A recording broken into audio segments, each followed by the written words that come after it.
على محمد وعلى آل محمد اللهم انفعنا بما علمتنا وعلمنا ما ينفعنا وزدنا علما وبارك لنا في علمنا وارزقنا الإخلاص في القول والعمل كاملا ونسألك اللهم علما نافعا لا ينسى وتوفيقا دائما آمين يا رب العالمين. Alhamdulillah kaum muslimin rahimakumullah. Malam ini kita lanjutkan pengajian kitab Mukhtasaril Jami' As-Shaghir. Dan kita sudah sampai pada hadis yang ke-61.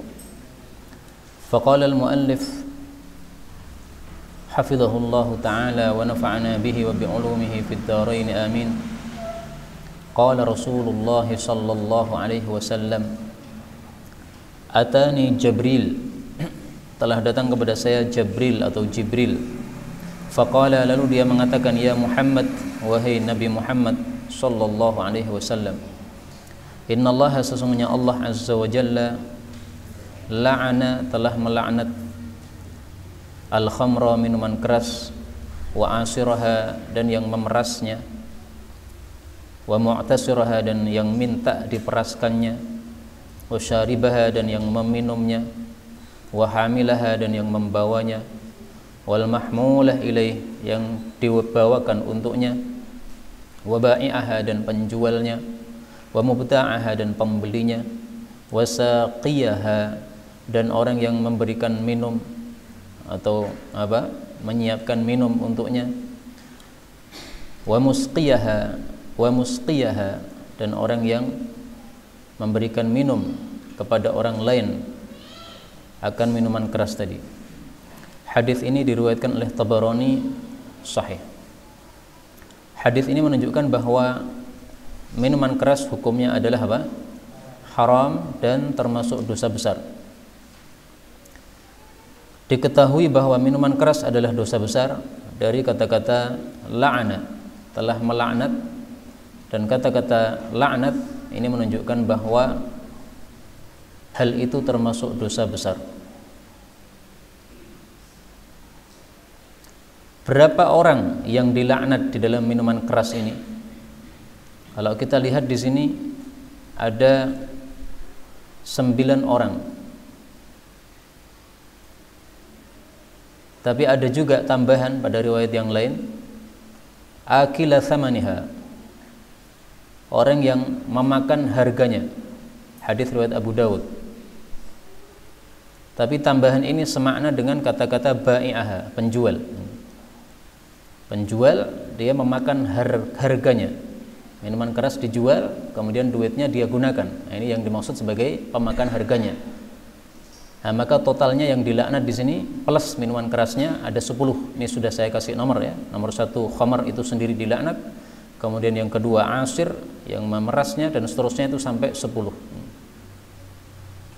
Maka ringkasnya, siapapun yang berkaitan dengan minuman keras, maka dia berhak mendapatkan laknat Allah Subhanahu wa taala. Baik itu menyiapkan, baik itu meracik, baik itu memeraskan, dan sebagainya. Nah, di sini ada saqi dengan musqi. Apa bedanya saqi dengan musqi? Saya belum mendapatkan penjelasannya, sehingga bisa saja kita jadikan PR nih. Apa perbedaan antara saqi dengan musqi? Tapi ringkasnya adalah bahwa dua orang ini sama-sama berkaitan dengan minuman keras. Bisa misalnya kalau satu meja makan disiapkan minuman keras, ada yang mengecurkan, ada yang menyiapkan, itu berarti saqi. Kalau musqi itu yang memberikan, misalnya setelah dia mendapatkan minuman ini, kemudian dia suruh ini berikan kepada orang itu. Ini berarti musqi. Wallahu a'lam bissawab. Saya belum mendapatkan penjelasan dari para ulama karena ini hadisnya diriwayatkan oleh Tabarani, Hakim, Baihaqi, dan dia. Ini semuanya kitab-kitab yang sampai hari ini belum kita temukan syarahnya atau penjelasannya. Tapi yang saya paham kayak itu tadi. Yang menyiapkan langsung itu berarti saqi, kemudian yang memberikan kepada orang lain supaya dia meminumnya, maka dia adalah musqi. Wallahu a'lam bissawab. Kemudian dari hadis ini juga kita dapatkan pelajaran bahwa Atani Jibril, malaikat Jibril itu datang kepada Rasulullah sallallahu alaihi wasallam untuk memberi wahyu. Nah, ternyata wahyunya di sini tentang siapa-siapa yang dilaknat di dalam minuman keras. Dan ini tidak ada dalam Al-Qur'an. Karena itu wahyu ada dua macam. Ada yang berupa Al-Qur'an, ada yang berupa sunnah atau hadis Rasulullah sallallahu alaihi wasallam. Maka dua hal ini, Quran sama sunnah, tidak boleh dipisahkan. Ambil Quran saja, sunnah tidak dipakai, tidak bisa. Rasul sallallahu alaihi wasallam bersabda, "Wala yatafarraqa hatta yarida 'alayyal haudha." Quran sunnah ini tidak akan berpisah sampai dua-duanya datang kepada saya pada telaga, yaitu telaga Kautsar. Wa innahuma la yatafarraqa hatta yarida 'alayyal haudha. Ini dalam sebagian riwayat yaitu Quran dan sunnah. Dalam sebagian riwayat yang yaitu adalah Quran dan itrah Rasul, yaitu ahlul bait Rasul sallallahu alaihi wasallam. Tapi itu saling menafsirkan sebagaimana kemarin sudah kita jelaskan, mudah-mudahan tidak lupa. Karena itu alhamdulillah kita orang-orang ngaji ini termasuk orang-orang yang dijaga oleh Allah dari minuman keras. Karena orang ngaji seperti kita, insya Allah ya, melihat minuman keras itu sudah sangat menjijikkan dan tidak akan mendekati. Berbeda dengan orang yang masih belum ngaji, maka dia mungkin melihat minuman keras itu masih tertarik untuk mencicipi dan sebagainya, karena belum mendapatkan hidayah dari Allah Subhanahu wa taala, sehingga belum bisa melihat sesuatu yang jelek sebagai kejelekan.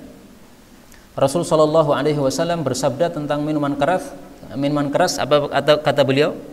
Al-khamru ummul khaba'ith. Minuman keras adalah induknya perbuatan-perbuatan buruk. Kenapa disebut induknya perbuatan-perbuatan buruk? Karena kalau orang sudah mabuk minum minuman keras, dia tidak peduli melakukan apapun juga. Memperkosa orang, membunuh orang, mencuri harta orang dan sebagainya. Karena dia mabuk, tidak sadar apa-apa. Nah, maka disebut sebagai ummul khaba'ith. Man syaribaha, siapa yang nekat minum, ini minum saja ya, mau mabuk mau tidak sama saja. Lam tuqbal salatuhu arba'ina yauman. Tidak diterima salatnya selama 40 hari. 40 hari berarti 30 hari lebih 10 hari lagi. Nah, kalau dia mengatakan kalau begitu saya 40 hari tidak usah sholat, karena saya sama saja, sholat juga nggak diterima. Ini tambah dosanya, dosa meninggalkan sholat. Tapi kalau dia sholat, maka kewajiban sudah dia lakukan, tapi tidak diterima oleh Allah Subhanahu wa ta'ala. Nah, ini kenapa kok dihukum dengan hukuman yang sangat keras seperti ini? Sampai 40 hari sholatnya nggak diterima sama sekali. Mau tahajud, mau sholat wajib, semuanya nggak diterima oleh Allah. Ini tiada lain supaya orang menjauhi betul-betul minuman keras. Fa in mata wa hiya fi batni, siapa yang mati minuman keras ada di perutnya, mata mitatan jahiliyah, matinya jahiliyah. Hadis riwayat Tabarani, derajatnya hasan.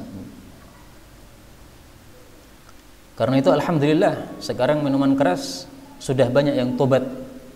Meskipun masih banyak juga yang minum minuman keras. Salah satu takmir yang saya mengajar di sana di Solo itu bercerita. Dulu awal-awal dia dakwah, dia kalau ngimami salat subuh, nah itu orang-orang mabuk yang di luar itu kadang-kadang melempari masjid dengan kerikil dan sebagainya. Mereka benci kalau ada orang salat subuh karena mengganggu dengan bacaan Qur'annya. Tapi sekarang orang-orang yang melempar itu sudah pada tua-tua, akhirnya sekarang ikut ngaji bersama kita. Alhamdulillahirabbil alamin. Hadis 63. Atani Jibril datang kepada saya, faqala, lalu dia mengatakan, ya Muhammad, wahai Nabi Muhammad sallallahu alaihi wasallam, qul, katakanlah.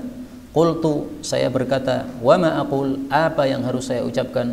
Qala qul, Jibril mengatakan, ucapkanlah. Nah, ini kemudian doa yang disuruh diucapkan oleh Rasulullah sallallahu alaihi wasallam, diusul oleh Jibril untuk dibaca oleh Nabi sallallahu alaihi wasallam.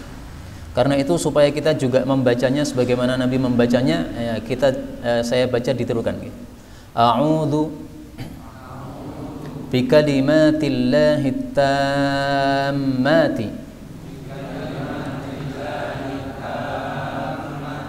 allati la yujawizuhunna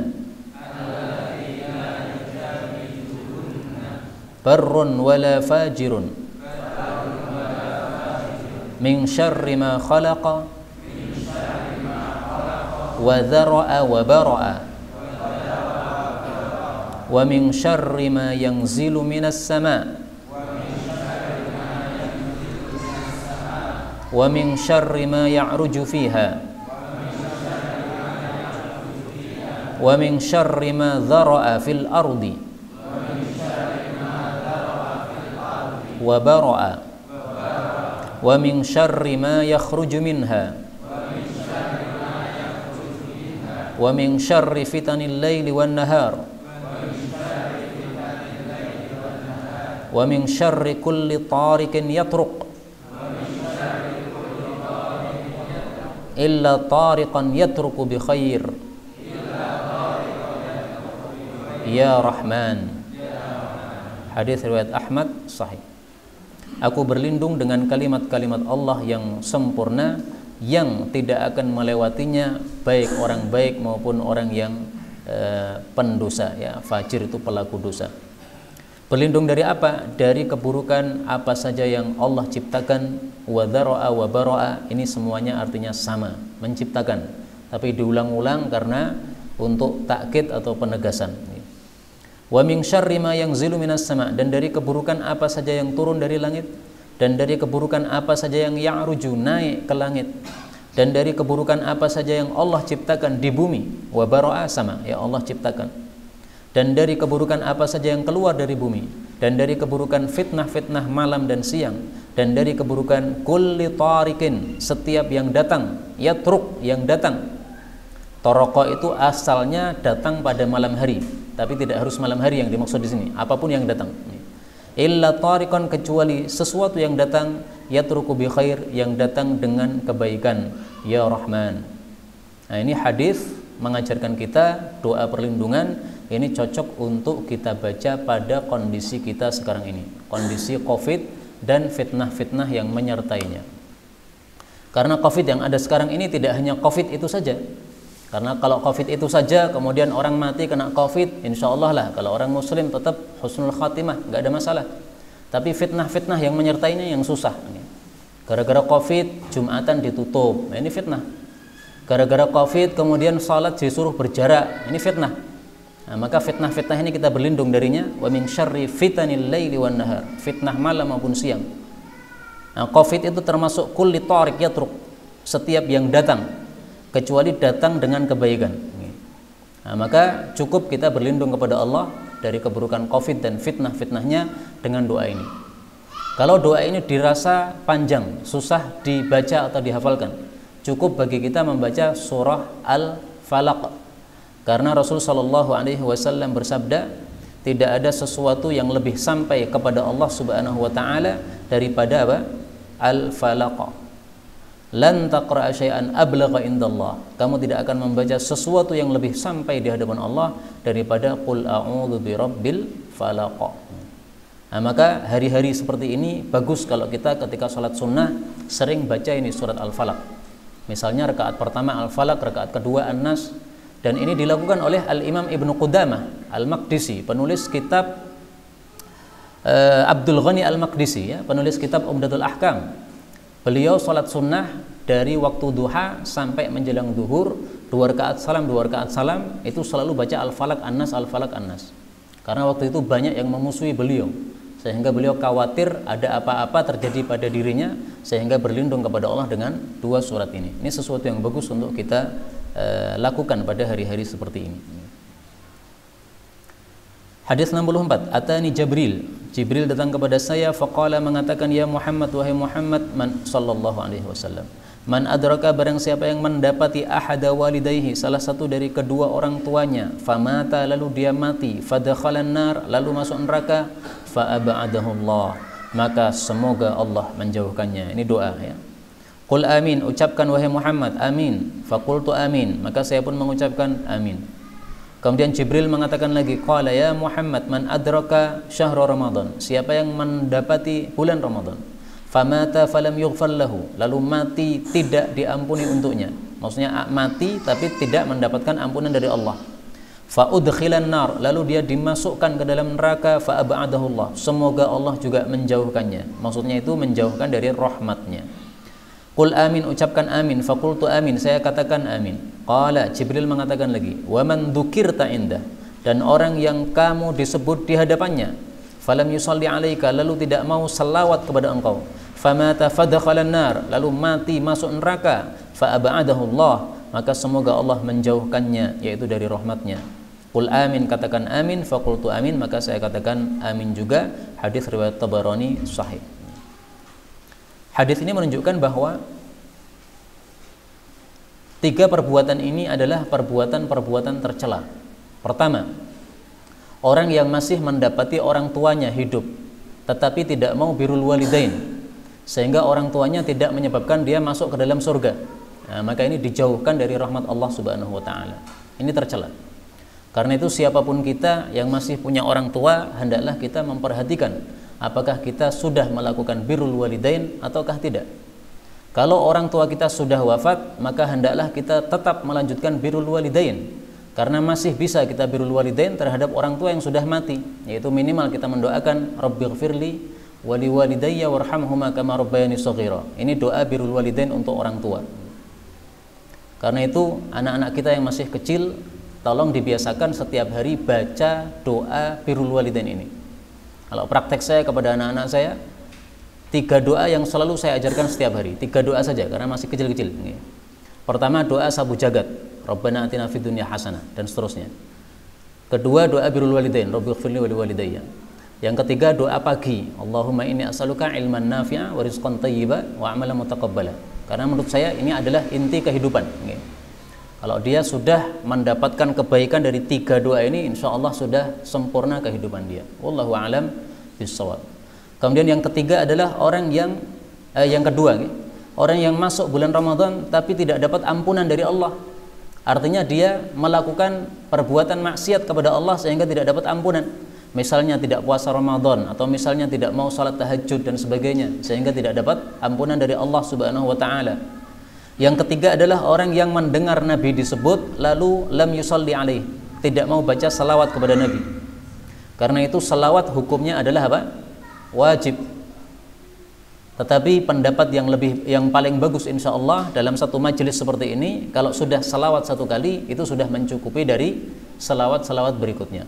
Maka kalau saya mengatakan Rasulullah, panjenengan mengucapkan Sallallahu Alaihi Wasallam 1 kali dalam majelis ini, maka nanti saya mengucapkan Rasulullah lagi, tidak wajib untuk mengucapkan. Tapi kalau membaca salawat lagi lebih bagus, karena setiap 1 salawat kita baca, kita dibalas 10 salawat oleh Allah Subhanahu wa Ta'ala.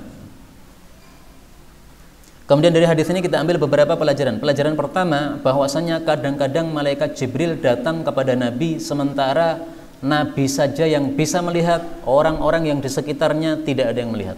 Seperti dalam kasus ini. Karena kasus ini waktu itu Nabi naik mimbar. Pada tangga yang pertama beliau mengatakan amin. Naik tangga kedua mengatakan amin. Naik tangga yang ketiga mengatakan amin. Maka para sahabat bertanya, ya Rasulullah, kenapa naik tangga amin, amin, amin?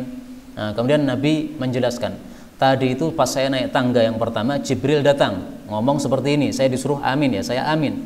Naik lagi tangga kedua disuruh ngomong amin, amin. Maka ini sahabat semuanya nggak ada yang melihat malaikat Jibril, dan suaranya juga nggak ada yang mendengar. Tapi Rasul Shallallahu Alaihi Wasallam melihatnya dan mendengarnya. Ini adalah satu apa? Mukjizat untuk Rasul Shallallahu Alaihi Wasallam. Faedah yang kedua, hadis ini menunjukkan bahwa untuk malaikat Jibril boleh memanggil Nabi dengan namanya, ya Muhammad, nggak ada masalah. Tapi kalau kita tidak boleh memanggil Rasul kecuali dengan jabatan beliau, ya Rasulullah. Kenapa malaikat Jibril boleh? Ya, pertama beliau malaikat, bukan manusia. Yang kedua, Jibril adalah gurunya Nabi Muhammad sallallahu alaihi wasallam. Faedah yang ketiga, hadis ini menunjukkan bahwa doa itu paling bagus ditutup dengan amin. Apa artinya amin? Amin artinya kabulkan doa saya.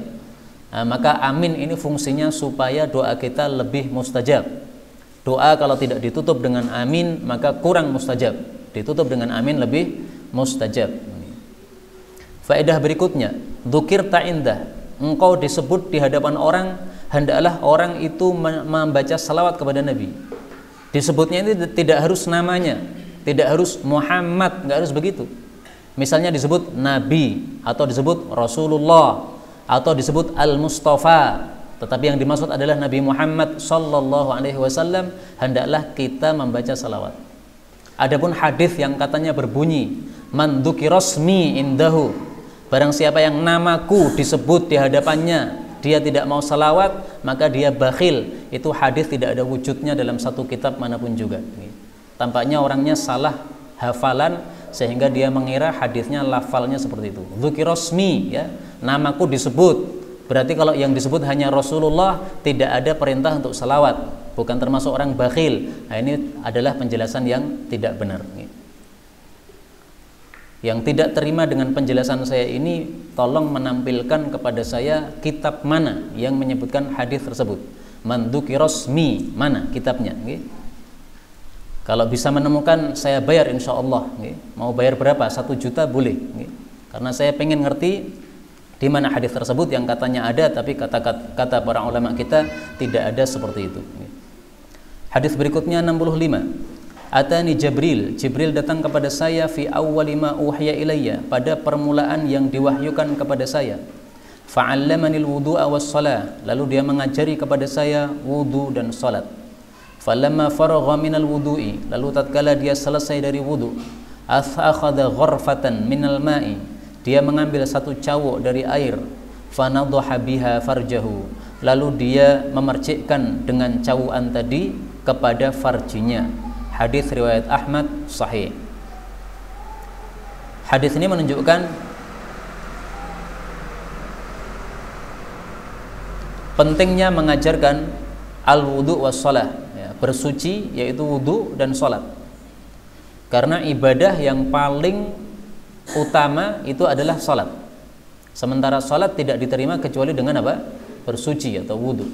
Nah, maka Jibril ketika membawa wahyu pertama, yang termasuk awal-awal diajarkan adalah wudu dan salat. Karena itu dalam kitab-kitab fikih senantiasa kalau membahas fikih dimulai dengan kitab bersuci, baru kemudian salat. Nah, itu tampaknya merujuk kepada hadis ini. Fa'allamanil wudu was shalah.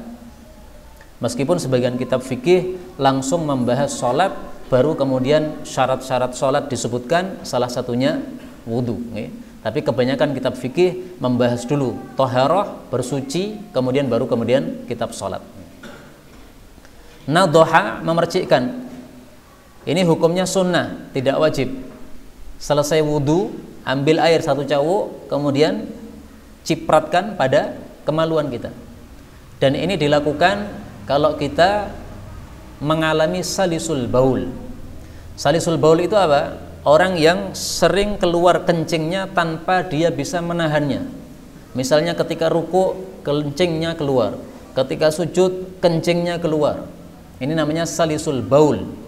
Orang seperti ini dimaafkan, sholatnya tidak batal. Karena kalau sholatnya batal, sampai hari selesai tidak akan dia sholat 5 waktu. Karena selalu ruku kencing, sujud kencing. Maka biarpun keluar air kencingnya, lanjutkan sholat, nggak ada masalah. Yang penting sebelum sholat harus ganti yang bersih dulu. Dia kan sudah bekerja selama beberapa jam, nah, sudah keluar toh di celananya itu, nah, maka sebelum sholat ganti dulu celana dalamnya. Karena di situ ada apa? Dia yakin di situ ada kencingnya, maka diganti. Nah, maka siapkan celana dalam minimal sehari 5. Untuk sholat subuh, duhur, asar, maghrib, isya. Atau kalau maghrib isya mungkin jaraknya dekat, tetapi yang namanya salisul baul itu katanya kalau ruku keluar, ya, sujud keluar. Jadi sekali sholat sudah keluar itu, sudah keluar berkali-kali. Nah, seperti ini salisul baul dimaafkan. Ini cara mengatasinya adalah setelah wudu dicawui air kemudian dicipratkan tadi. Apa fungsinya? Fungsinya supaya tidak terjadi was-was di dalam sholat, sehingga ketika pas ruku kemudian keluar kencing, nah, setan itu akan bikin was-was, sholatmu batal karena kencingmu keluar. Nah, kita diajari oleh Nabi SAW supaya nggak was-was. Gimana? Percikkan air di kemaluan, sehingga kalau setan datang memberikan was-was kayak begitu, kita bisa menjawab, itu bukan air kencing, itu air cawuan saya tadi. Tapi jawabnya di hati, Pak. Jangan diomongkan. Kalau diomongkan sholatnya batal. Nah, itu maksud dari nadhaha, memercikkan ini. Dan ini tampaknya tidak banyak yang melakukan, karena memang tidak semua orang mengalami salisul baul. Nah, bagi yang mengalami salisul baul, ini sebagai solusi. Hadis 66. Atani Jibril, Jibril datang kepada saya min indillahi tabaraka wa ta'ala, dari hadapan Allah tabaraka wa ta'ala. Faqala, lalu mengatakan, ya Muhammadu, wahai Muhammad, sallallahu alaihi wasallam. Innallaha azza wa jalla yaqul, sesungguhnya Allah azza wa jalla berkata, inni qad faradtu, sungguh aku telah mewajibkan, ala ummatika, kepada umatmu, khamsa salawatin, 5 kali salat. Faman wafa bihinna, maka barang siapa yang menyempurnakan 5 salat itu, ala wudu'ihinna, terhadap wudu'nya, wa mawaqitihinna, dan waktu-waktunya, wa ruku'ihinna wa sujudihinna, dan rukuknya dan sujudnya, kana lahu indi, maka dia ada bagi dia di hadapanku, bihinna, dengan sebab salat tadi, ahdun, ada janji. Apa janjinya? An udkhilahu bihinnal jannah, bahwa aku memasukkannya dengan sebab salat 5 waktu tadi ke dalam jannah. Wa man laqiyani, dan barang siapa yang berjumpa denganku, qad intaqasa, telah berkurang atau mengurangi, min dzalika, dari salat tersebut, syai'an, sesuatu, falaysa lahu, maka tidak ada baginya, indi ahdun, janji di hadapan saya, in syi'tu adzabtu, kalau saya mau ya saya siksa, wa in syi'tu rahimtuh, kalau saya mau ya saya rahmati. Mudah-mudahan semua kita mendapat rahmat Allah subhanahu wa ta'ala dan ampunannya, amin ya rabbal alamin.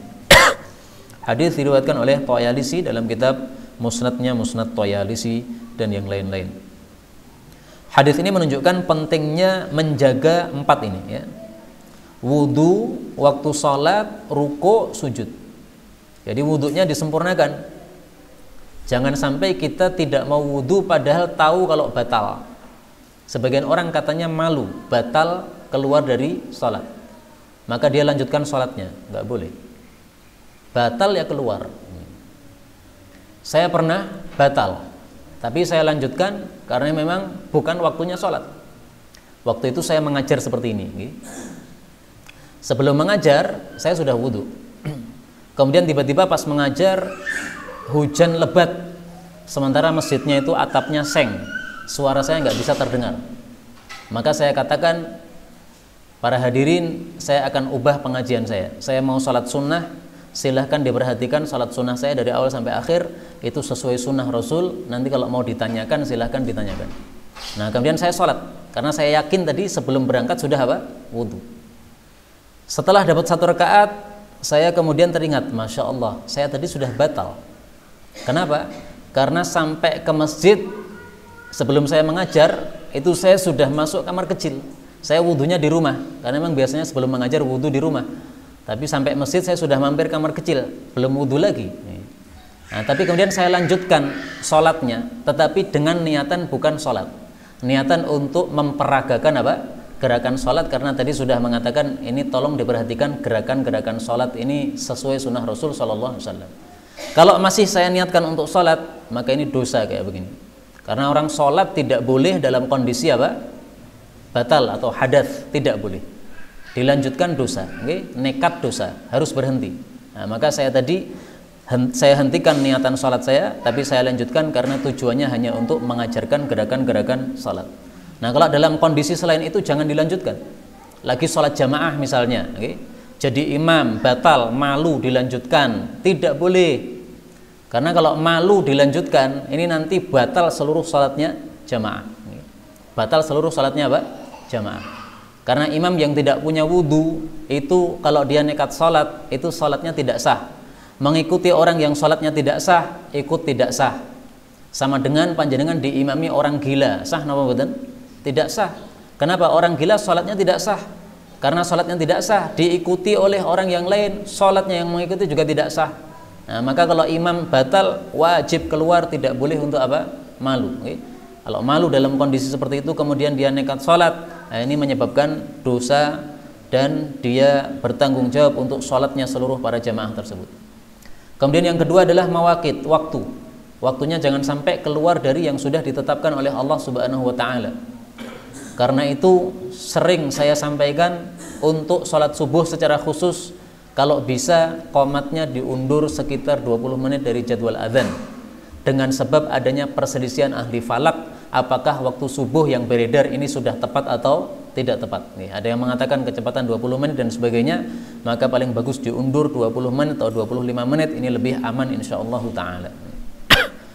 Rukuk sujud, nah ini juga diperhatikan karena ini termasuk rukun-rukun sholat yang sangat-sangat penting.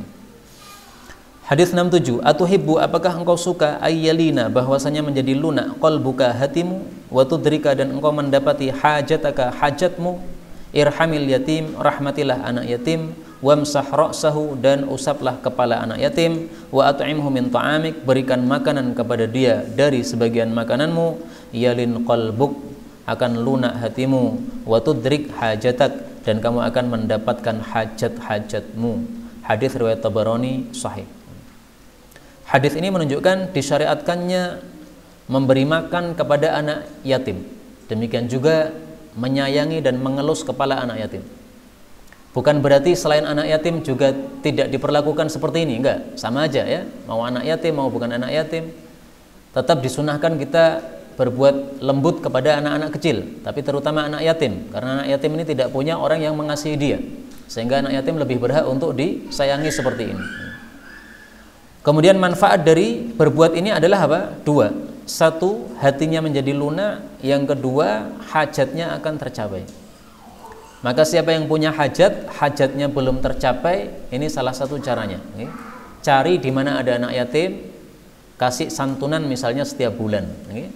Santunan untuk anak yatim, memberi makan kepada anak yatim, dikirim setiap bulan misalnya, beras kepada anak yatim misalnya.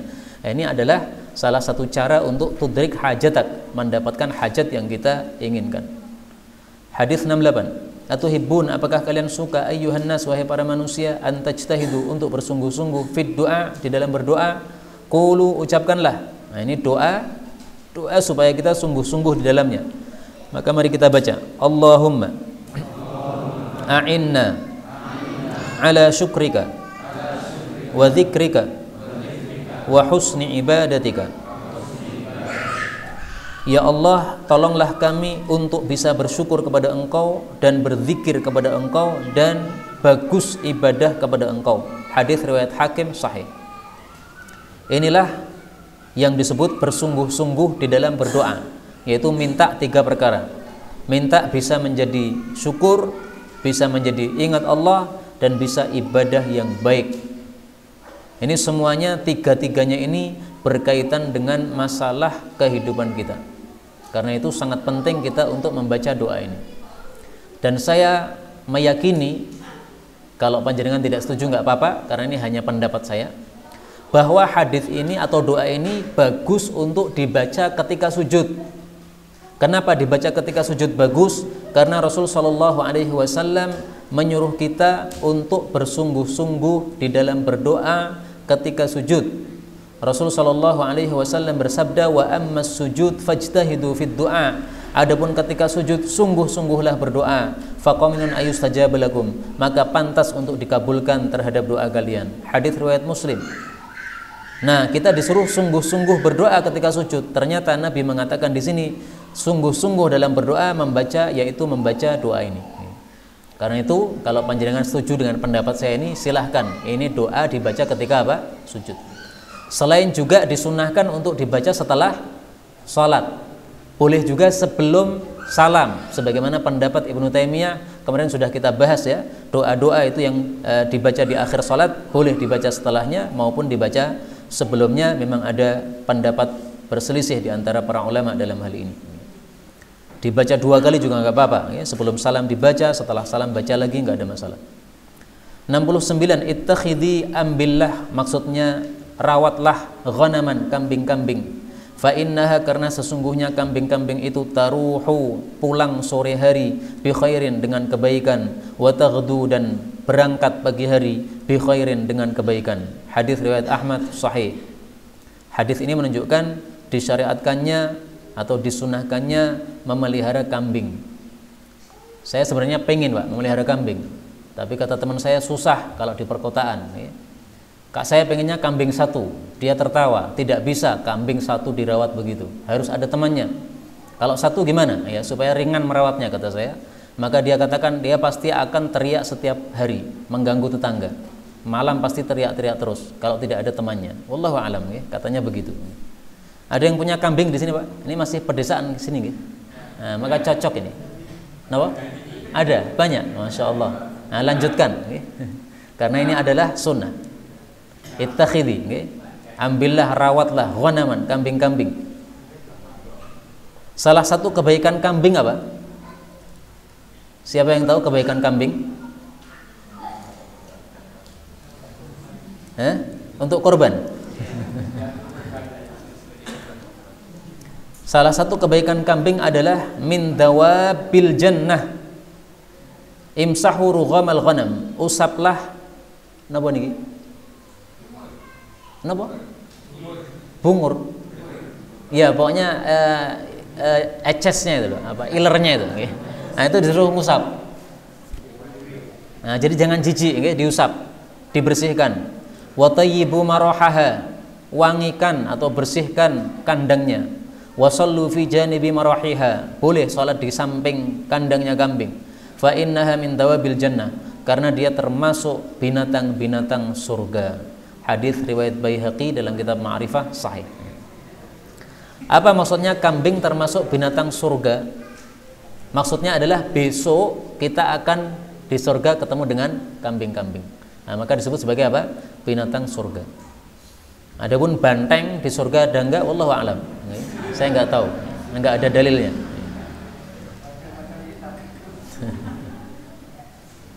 Baik, kita lanjutkan hadis 70. Atadrun, apakah kalian tahu aina kemana tadhhabu hadhihi syamsu, pergi matahari ini? Jadi kalau ke barat itu pergi kemana? Inna hadhihi, sesungguhnya dia ini tajri, berjalan, hatta tantahiya, sehingga sampai ila mustaqarriha, kepada tempat menetapnya, tahtal arsy, di bawah singgasana Allah Subhanahu wa taala. Fatakhirru sajidatan, lalu dia roboh untuk sujud. Jadi kalau sudah tenggelam itu lagi sujud kepada Allah Subhanahu wa taala. Fala tazalu kadzalika, maka tidak henti-hentinya dia berbuat seperti itu, hatta yuqala, sampai dikatakan laha kepadanya, irtafi'i, naiklah, irji'i, kembalilah, min haitsu syi'ti, min haitsu ji'ti, dari arah yang kamu datang. Maksudnya disuruh terbit lagi dari timur. Fatarji'u, maka dia kembali, fatusbihu, lalu berpagi-pagi, tali'atan, muncul min matla'iha, dari tempat munculnya yaitu timur. Thumma tajri, kemudian berjalan lagi, hatta tantahiya ila mustaqarriha tahtal arsy, fatakhirru sajidatan, fala tazalu kadzalika hatta yuqala laha irtafi'i, irji'i min haitsu ji'ti, fatarji'u fatusbihu tali'atan min matla'iha. Sama ya, tidak usah terjemahkan lagi. Thumma tajri, kemudian dia berjalan lagi, la yastangkirun nasu, tidaklah manusia mengingkari, minha, dari matahari itu, syai'an, sesuatu pun, hatta tantahiya, sehingga dia sampai ila mustaqarriha, kepada tempat menetapnya, dzaka, yang itu, yaitu di barat, tahtal arsy, di bawah singgasana Allah. Fayuqalu laha, lalu dikatakan kepada matahari, irtafi'i, muncul apa? Naiklah, asbihi tali'atan, pagi-pagilah muncul, min maghribik, dari arah tenggelamu. Jadi maksudnya muncul dari barat. Fatusbihu tali'atan, maka dia pun berpagi-pagi muncul, min maghribiha, dari arah barat. Atadrun, apakah kalian tahu, mata dzakum, kapan itu terjadi? Hina, ketika la yanfa'u nafsan imanuha lam takun amanat min qablu aw kasabat fi imaniha khaira. Ini satu ayat dalam Al-Quran, yaitu surah Al-An'am ayat 158. Yauma ya'ti ba'du ayati rabbik, dan seterusnya. Pada hari yang sudah tidak bermanfaat lagi kepada suatu jiwa imannya, yang dia belum pernah beriman sebelum itu, atau belum pernah melakukan di dalam imannya satu kebaikan apapun juga. Hadis riwayat Muslim. Hadis ini menunjukkan bahwa nanti di akhir zaman matahari akan terbit dari barat. Dan kalau sudah terbit dari barat, orang tobat tidak diterima oleh Allah Subhanahu wa taala. Dia kafir, pengen masuk Islam, nggak diterima. Atau dia sudah Islam tapi nggak pernah berbuat baik, misalnya orang-orang munafik. Nah, dia pengen tobat dari kemunafikannya, nggak diterima oleh Allah Subhanahu wa taala. Yang masih diterima oleh Allah kalau dia sudah beriman sebelumnya dan dia sudah baik sebelumnya. Hanya mungkin ada dosa-dosa, ya namanya manusia pasti punya dosa. Nah, begitu muncul matahari dari barat, dia perbaiki diri, itu masih diterima oleh Allah Subhanahu wa taala. Tapi kalau dia munafik atau kafir, ini nggak diterima oleh Allah Subhanahu wa taala. Tapi kejadiannya ini nanti adalah setelah Nabi Isa alaihissalatu wassalam wafat. Jadi nanti akan muncul Imam Mahdi. Setelah itu akan muncul Dajjal. Setelah itu akan muncul Nabi Isa alaihissalatu wassalam, karena yang bisa membunuh Dajjal hanyalah siapa? Nabi Isa dengan izin Allah Subhanahu wa taala. Setelah itu akan muncul Ya'juj Ma'juj. Nabi Isa tidak bisa menghadapi Ya'juj Ma'juj karena jumlahnya terlalu banyak. Kalau Dajjal hanya satu orang, maka oleh Nabi Isa ditombak mati. Sebenarnya tidak usah ditombak, sudah mati. Karena begitu Dajjal matanya melihat Nabi Isa, itu badannya langsung meleleh seperti lelehnya garam di dalam air. Tapi Nabi Isa pengen menampakkan nih Dajjal sudah mati, dia ambil tombaknya, ditombaklah Dajjal, kemudian ditampakkan kepada umat Islam. Nih, tombak saya sudah berhasil membunuh Dajjal. Ini darahnya Dajjal. Nah, setelah itu karena Nabi Isa tidak bisa menghadapi Ya'juj Ma'juj, maka Allah berikan wahyu. Wahai Nabi Isa, seluruh umatnya disuruh untuk naik ke gunung supaya selamat dari Ya'juj Ma'juj ini. Nah, begitu naik ke gunung, akhirnya kehabisan makan di sana. Akhirnya doa kepada Allah, akhirnya Ya'juj Ma'juj dibersihkan, dimatikan semuanya oleh Allah Subhanahu wa taala. Nah, baru Nabi Isa kemudian turun dari gunung. Nabi Isa hidupnya 40 tahun setelah beliau turun dari langit. Jadi usia ketika naik 33 tahun, nanti akan turun ke bumi, nambah usia berapa? 40 tahun. Berarti totalnya 73 tahun. Setelah itu Nabi Isa wafat. Nah, baru setelah itu akan muncul apa? Matahari dari arah barat. Semoga kita termasuk orang-orang yang mendapatkan keberuntungan, tidak termasuk orang-orang yang diceritakan dalam hadis ini. Amin ya rabbal alamin.